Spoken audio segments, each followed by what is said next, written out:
So there is the picture of it.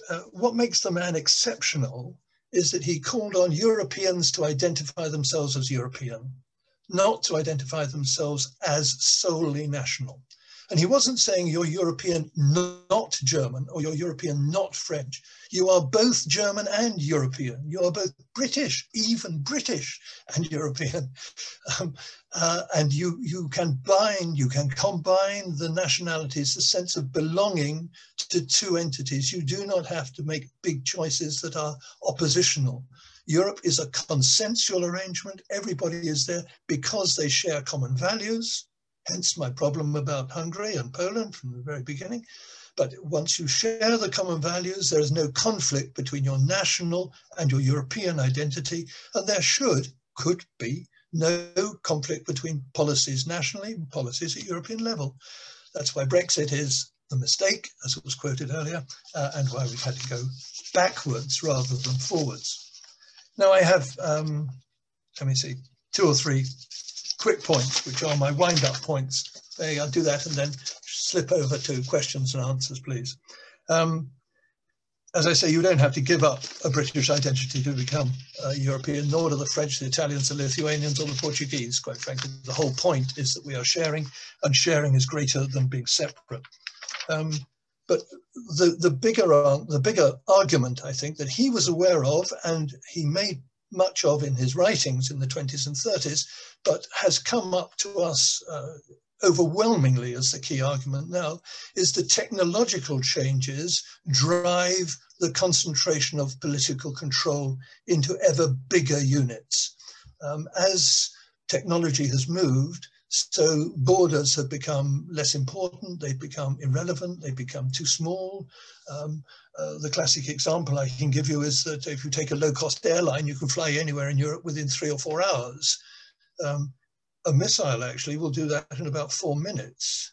And if you pick up your phone from your pocket, you can be instantaneously in touch with anybody anywhere in Europe within a second. So the technology has shifted so radically, so fast, that for us to hold on to structures which were created, in our case, partly for geographical terms, but essentially for historical reasons, in the 17th, 18th century, really, when the United Kingdom became a United Kingdom. Germany much, much later, and it's shifted around quite a lot. In Italy in the middle of the 19th century. In France, well, from the 17th, 18th, but it's shifted around the edges and it's been wiped out now and then. Poland has been wiped out much more rigorously and has been reinstated. So all the others have had different national backgrounds to ours. We must understand each other better to realize why Europe is the solution and is not the problem. The problem is the nation state, the solution is Europe, not the way the Brits see it. So at least half the Brits see it, and saw it at Brexit. They thought the nation state's the solution and Europe is the problem. The question was just the wrong way round. Thanks very much. Thank you, Martyn. That's very interesting and thought-provoking. We have somebody who's really good at the questions, and he's probably lined up ready to pose some questions. Peter, I'm thinking of you. Are you ready to dive in? Yep, I am, absolutely, if you can hear me. Yep, we can. Hello, Peter. Hello, Martyn. The first questions really are around the Count's vision. And somebody has asked whether you think that the Count's ideal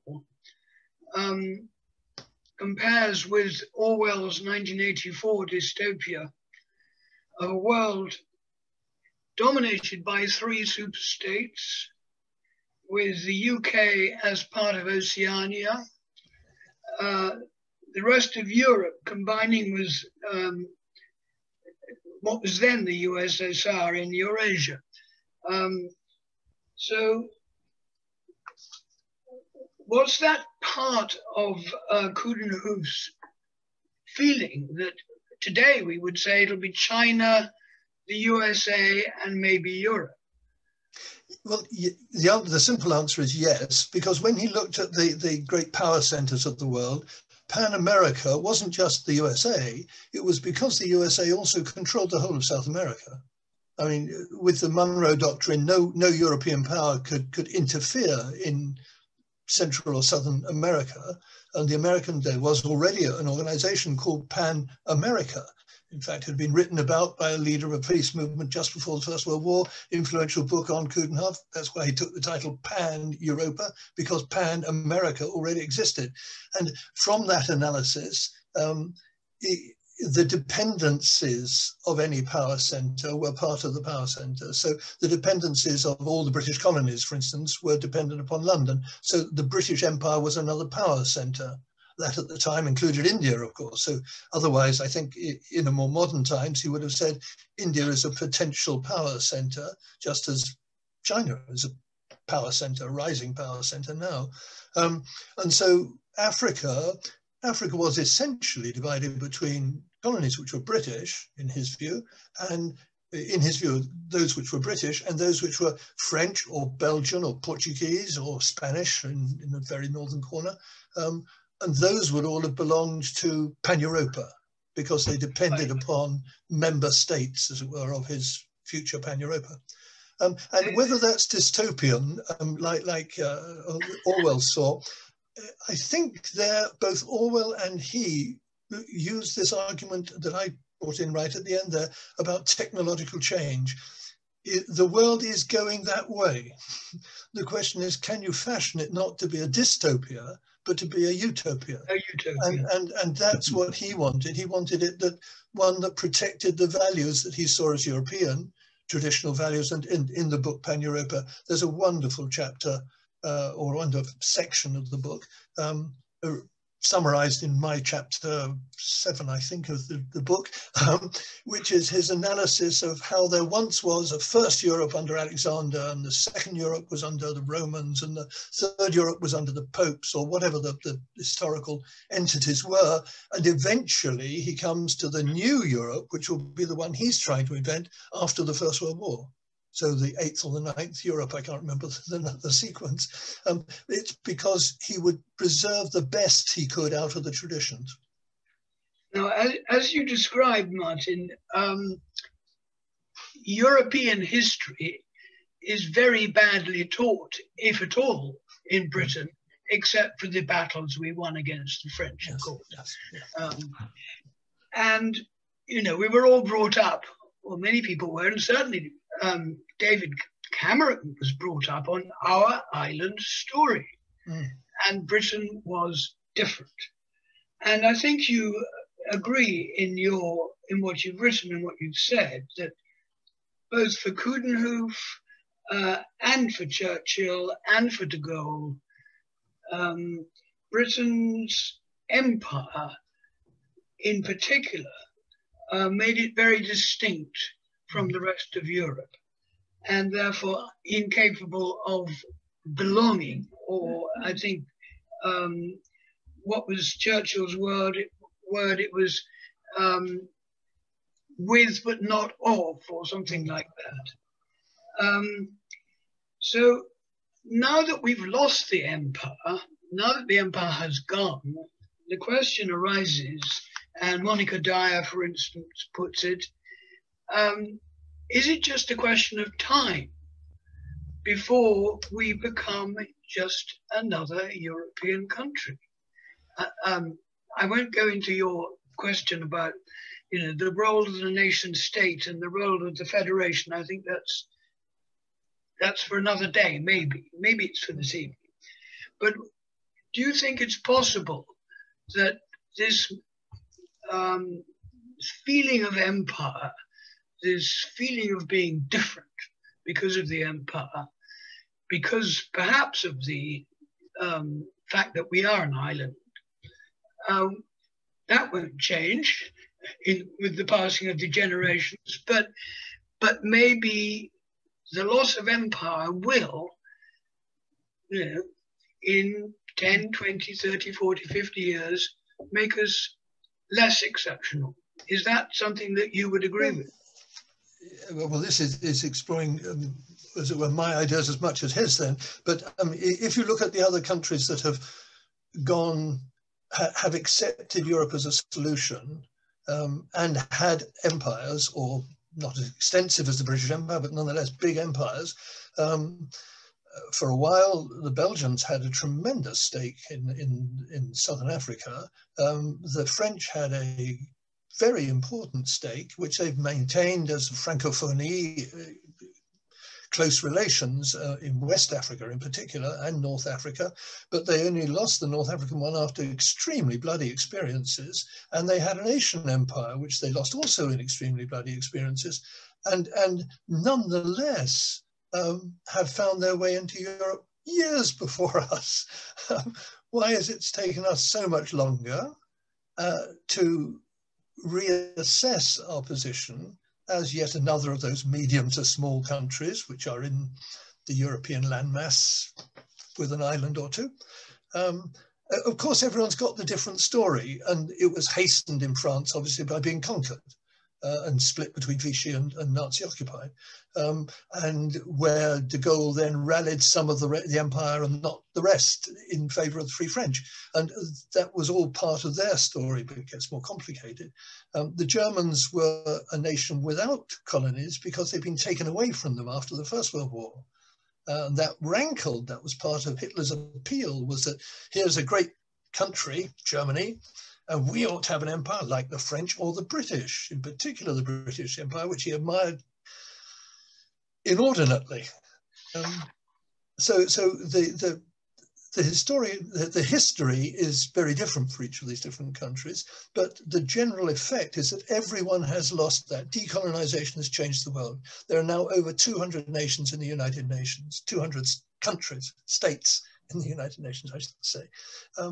The fact that 26 of them, of whom 7, 8, 9, maybe 10, had overseas territories from Europe, I say overseas from Europe, but they are countries in Europe, have sought to quasi-federate, to join together with some political overlaps, hasn't stopped them doing that because they had or still even have some dependencies. Some of those dependencies have actually come in. Cyprus and Malta are members of the European Union. Grâce à Great Britain. I mean, thanks for Britain helping them in, frankly.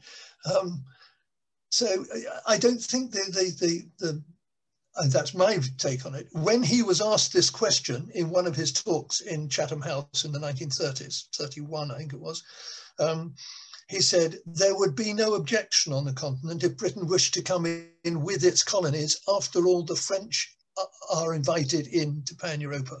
And he then had Briand was his honorary president of the whole international Pan-Europa movement. And the French, with their colonies, were a welcome member of Pan-Europa. Right.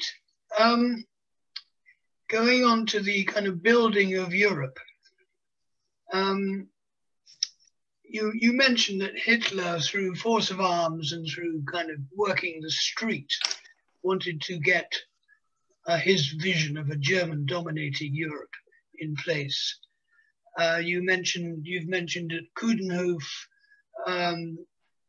really appealed more to the European elites and intelligentsias and to the leaders, somehow to sweep their people up into this concept of Pan-Europa. I'm not sure where democracy fits in there, but we'll see.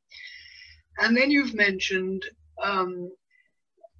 and I was listening to a debate you had the other day with a Professor Shackelford, is that right? Which was very interesting. You mentioned that Jean Monnet saw that it was better to create Europe through small, practical steps, and that would work better. My question about Monnet is, it did work better, but did he pull the wool over people's eyes by not telling them what his vision was? No, Monnet didn't pull the wool over anyone's eyes. I mean, the declaration in May 1950 is crystal clear.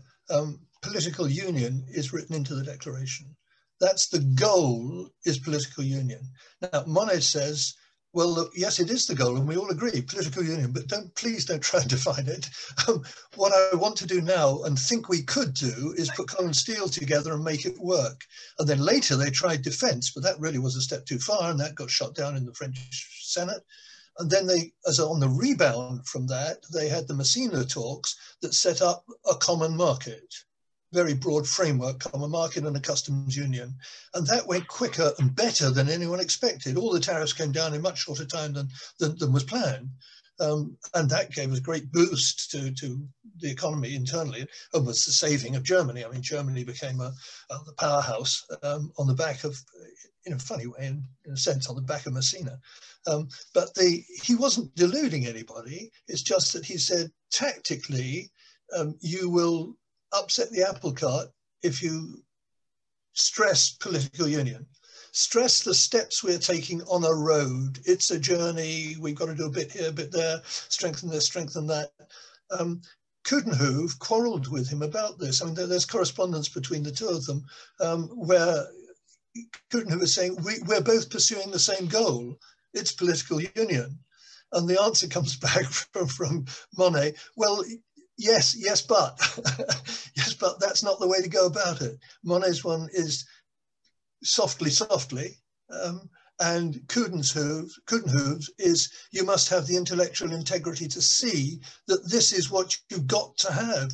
You know, to survive, you will need it. One of his books, he wrote 33 books, by the way, plus 5 autobiographies. Now that's quite some output. But one of his books is about Unite or Die, is the title. And that's how passionately he saw it, that interwar book, 1930s, if you don't unite, you will die. Well, he was right, frankly, and had to be reborn again after the 45. We did. You mentioned, you used the phrase national of such and such a country and European. And indeed, Michel Barnier, in his new book, talks about patriot and European. It's a recurring theme in his book. But it seems to me that we don't go along with that. We don't have a narrative. Relatively few people, obviously those on this call today are different, but relatively few people in this country self-define as Europeans. We have problems enough with our nationality and our identity about Britain and UK and Welsh and Irish and all of that, and English, which is the biggest problem of all. But why do you think that we have never managed to self-define as Europeans?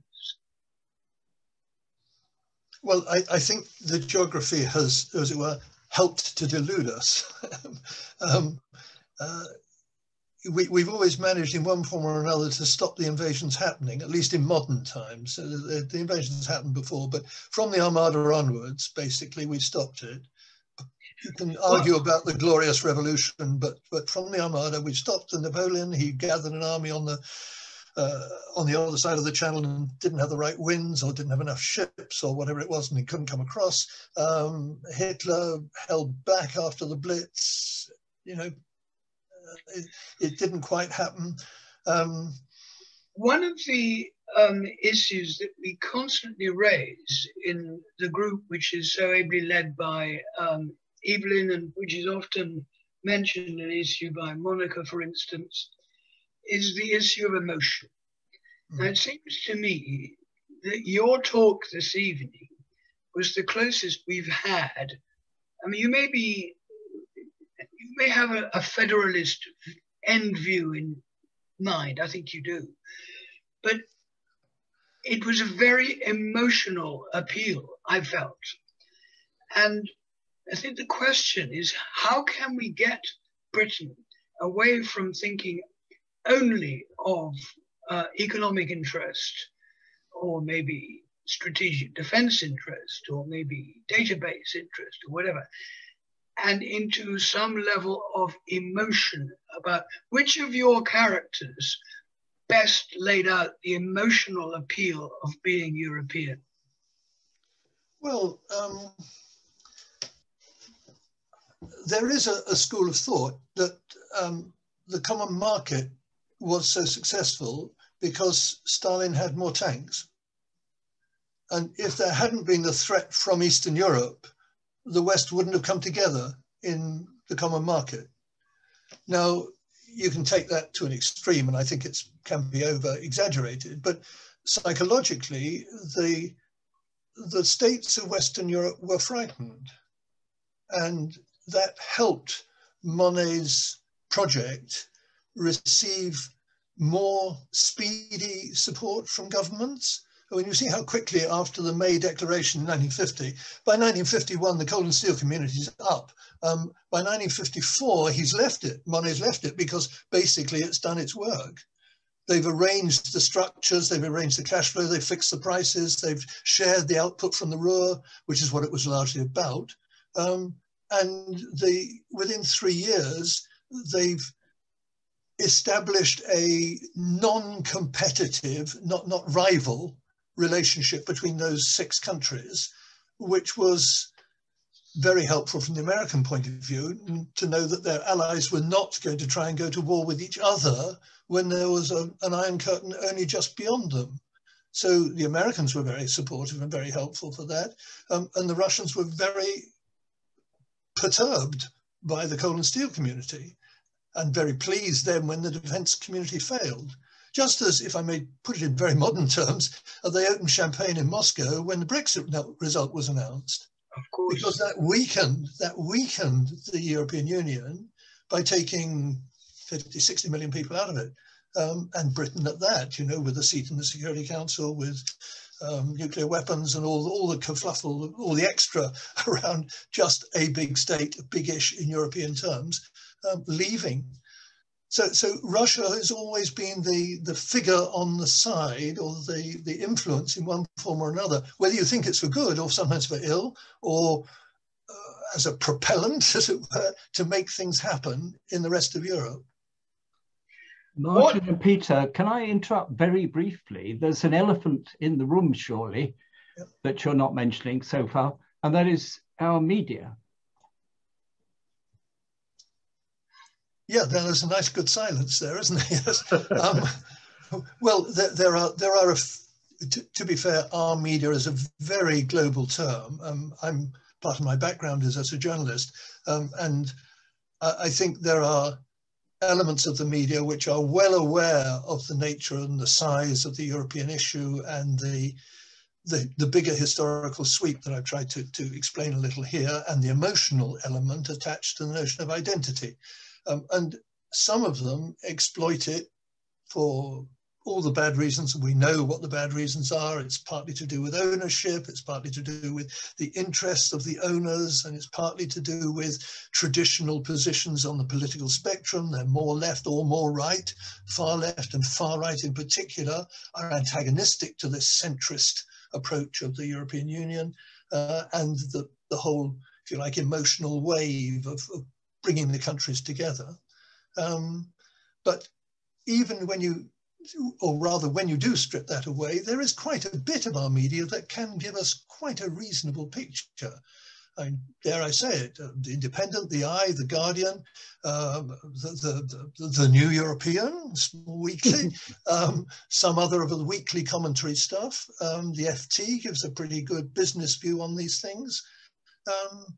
And I think the BBC, although you can find programs that are extremely odd, both one way and the other, I think the mainstream of the BBC is trying to put questions and say, well, is this right? Is this right? Is this wrong? Is this wrong? So I don't know, I won't say we're well served. We're not well served overall, but within the rather gloomy picture, there are some bright sparks. There are some bright patches. Not enough. Thank you. And back to you, Peter, sorry. What really won the referendum for the Leavers was the argument about sovereignty. Take back control. And what never happened was an explanation of why actually any international agreement involves a sharing of sovereignty. Any alignment of standards, metrication, airspace, air safety, etc. It is quite extraordinary that the media failed us there in going for the kind of gut reaction on sovereignty, take back control, and not scrutinizing it in terms of actually, was it in our best interest? And sharing and interdependence is another word, needed more explanation, and it never got it. And I don't think it got it from the BBC either. Well, you may well be right, but I think it's a bit unfair to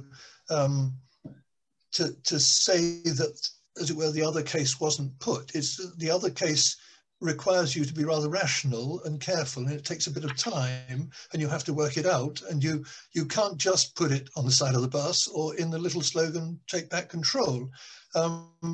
Frankly, taking real control would be by engaging properly in the European Union and playing to our strengths in the European Union to exercise control at the level of 500 million people over the bigger entities, in particular commercial entities, which otherwise can divide and rule the separate states with impunity. Many of their turnovers are much bigger than the budgets of the states concerned. And outside that, then the two big power centers, or three big power centers if you count Russia still, Russia, China, and America, as big players in international affairs are infinitely bigger than any one nation of any nation. And it's only in a grouping like the European Union that you have some degree of control of your own destiny. When the slogan went up, take back control, it meant build a wall at Dover. That was the implication, was make it tough to cross the channel or to ship into Zeebrugge or whatever. It made no distinction as to whether this stuff came from Europe or it came from anywhere else, but the blame was on Europe, and it was an argument against, in the Brexit terms, pro-Brexit rather than pro-Europe. Yep. But we have a couple of questions, Martyn, on rules of engagement. Yeah. One is the simple question. You mentioned Poland and Hungary. Barbara Clark thinks, I'm sure she's right, that the EU should sanction Poland and Hungary. Not to do so would threaten everyone's fundamental values. Mm-hmm. I imagine they'll be playing this very carefully, but they do have rules of engagement, and if they don't actually implement them, it's a problem. Well, yeah, I mean, you're quite right, and I'm sure the questioner is absolutely right, and they are moving now to sanction them. I think I'm right in saying that the sanctions are there. That is to say, the link is made between receiving further subsidies is dependent upon particular performance or particular revisions of some of the rules that they've changed internally. Now, that's a big step because everyone wants to respect everybody else's system and assume they're playing by the rules, because if you don't play by the rules, what happens? Well, someone has to sanction you or punish you or, in last resort, force you, right, to play by the rules. Then, of course, raises the question, who makes the rules? I mean, if it's the big states that enforce on the little states, which is what they've done for centuries, usually by armies in the last resort, but domination is something people don't like to have to come to terms with. And the whole notion of the EU was that every state would count. Now it counts in difficult ways, sometimes because decisions are unanimous, sometimes it's weighted majorities and they're worked out with extraordinary difficulty. And what's the blocking minority and in what circumstances can you apply it? What's the distribution of seats in a European Parliament? how close to population is it? How close to GDP is it? Who pays what? What big role do we give or not give to the Commission? All this is part of a very, very delicate network of balance that is designed not to frighten the horses, Right. not to make anyone say, we, in any unified way in our country, do not want this. Britain has said it, not in a unified way. We were totally divided, 52-48, you know very well. And had one little bit of propaganda gone badly or astray, it could have been 51-49 or even 50-50 or even the other way. It was very close. And yet on the basis of that, we've taken this step. My argument is that we should see that in relative terms, that step can be reversed by a decision of government. We live in this extraordinary world in Britain whereby government has immense power once they have a majority in the House of Commons. And so the mechanism has to be looked for that can provide a majority in the House of Commons that thinks differently. Whether that goes to another referendum, I have no idea, and who can see. But we know we will be welcome back the other side, but the other side is going to move and be different. And I'm sure this is subject for another talk, and someone else will talk on this, I'm sure. In a few years' time, my guess is that the European Union will be much more coherent, will be much more, quote, federal, act like a state in many more areas than it's doing so now, because various triggers have been passed. Common debt is one of them, you'll know as an economist very well. They're beginning to have a national treasury for the whole of the Eurozone. If that is expanded to the EU, then that will bring new responsibilities to the Commission. And I think we could see an evolved EU would look, for some people, much more difficult to associate with from where we stand than it has done up till now. My point is that if you can get the emotional engagement for being European, then it's not the detail of that which will then be the obstacle, the major obstacle. The major obstacle is because people don't feel their heart is engaged in Europe, or not enough people feel their heart is engaged in Europe. And we have to get to that first. You described the EU as kind of embryonic, and you're saying it is in movement, and I'm sure you're right. One question that does arise in these talks is, what is the EU? Is there any other example anywhere near it? The African Union, Mercosur, NAFTA, they're all trading agreements. This is in a completely different class, or am I wrong? Well, in many ways, it is the example that things like Mercosur and NAFTA had before them when they decided to limit the scope of what they were going to do, short of some of the things that the EU has opened up. I mean, none of the, I think I'm right in saying, not even the African one, which is more rhetorical, has got the notion of Pan-African political union before it. And that would be an extraordinary creation, and how long it would take, I have no idea. But it's not for nothing that they have stopped short of some of the things that the Europeans have taken on, we with them have taken on board. And we've taken them on board because we had our historical past, which is not the same as Mercosur's or Africa's or some other regions, ASEAN, for instance. They've gone as far as they can go in their response to the changing technological world and the flows of global trade and all the things that they're facing up to. But in all those cases, they've not gone as far as merging elements of sovereignty. Whereas we've started from the point of view that we would have in the coal and steel community a merging of sovereignty. And although that was weakened when it came to the common market, there was less merger in operational, in theoretical, if you like, terms, the powers of the centre were weakened from the coal and steel community to make the common market. Nonetheless, the expansion of the responsibilities was such that that was a compromise between the two schools, those who wanted to go deeper and those who wanted to go wider.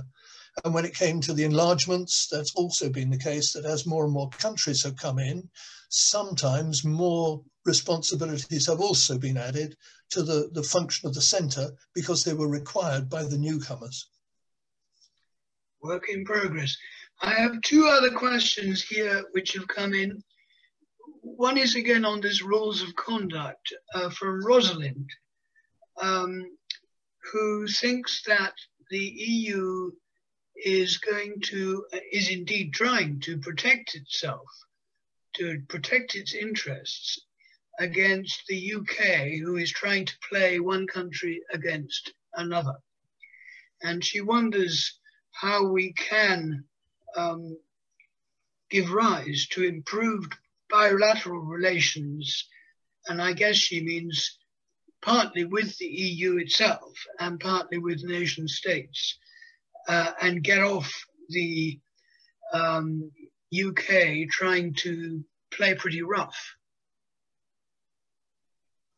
Yeah, well, I mean, I don't hold any brief, I'm afraid, for the present government or the negotiators who came up with what eventually has been agreed.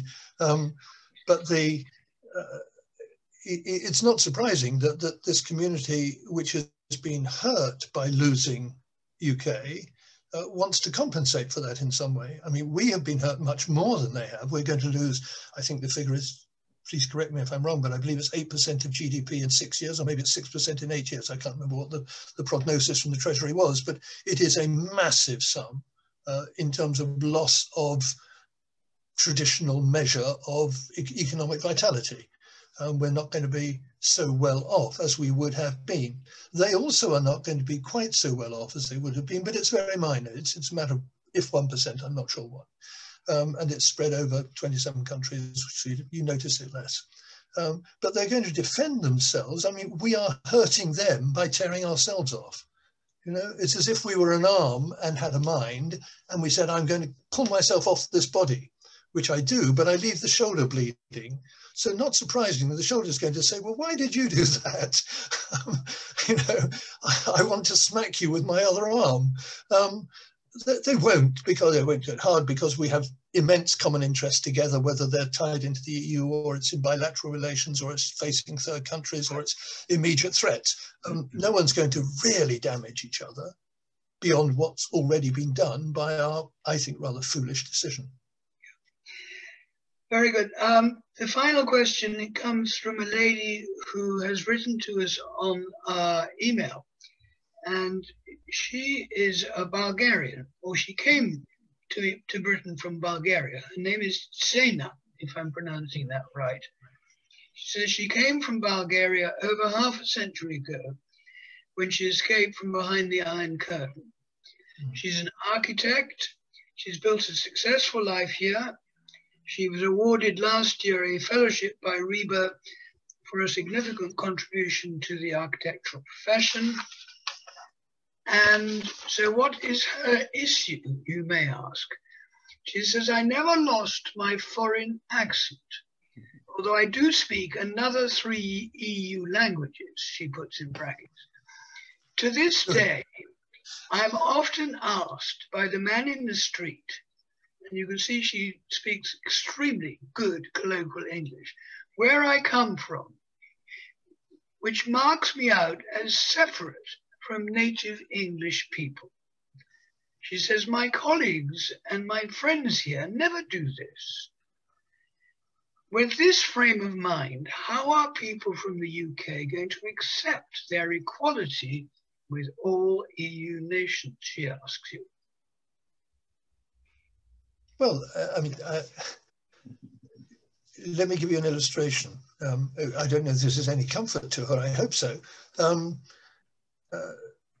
If you travel to corners of the UK, not very far actually, corners of England, and listen to local people speaking, you sometimes, from middle-class standard English backgrounds, have great difficulty in understanding what they're actually saying in Newcastle and what they mean, or in Liverpool, or in Cornwall, or in Devon even. I myself come from the Isle of Wight. It has a sort of private lingo. It's only a few hundred words, but nonetheless, I've lost them all by now. I've lost them all. But when I was very young, I knew one or two. But the separateness is within our nations as well, linguistically, very much. And Europe is just that writ large. And I grant you that we have three big roots. We have a Latin root, we have a Germanic root, we have a Slav root in the languages of Europe, really large. And if you go to the extremes for Breton or the rest, you can find other roots, but the three main thrust languages are there. And it's not surprising that with the variety of this area, people have accents that are different, we have languages that are different, but they're all related. You don't have to actually look at it very long before you realize how related these three are. And the fact that someone in the street says, "You've got a funny accent, how long have you been here?" Now, it may be the beginning of a very nasty discussion about Brexit and about xenophobia and go back home, but one hopes it isn't. And we've got lots of rules in place to stop it becoming that, if possible. But it may be purely coincidental that people say, "What an interesting sounding voice. And it's got a lilt to it. Are you Irish? No, you happen to come from, I don't know, Western France or from Bulgaria. I really don't know what the lilt would be from Bulgaria, but it may be fascinating as much as it may be off-putting and distancing." And I'm sure that'll be a comfort to Sena to hear if she's with us. I hope so. Anyway, Martyn, it's been a real privilege to speak with you tonight, to ask you questions, both from the audience, from the chat box, from the website, and of my own.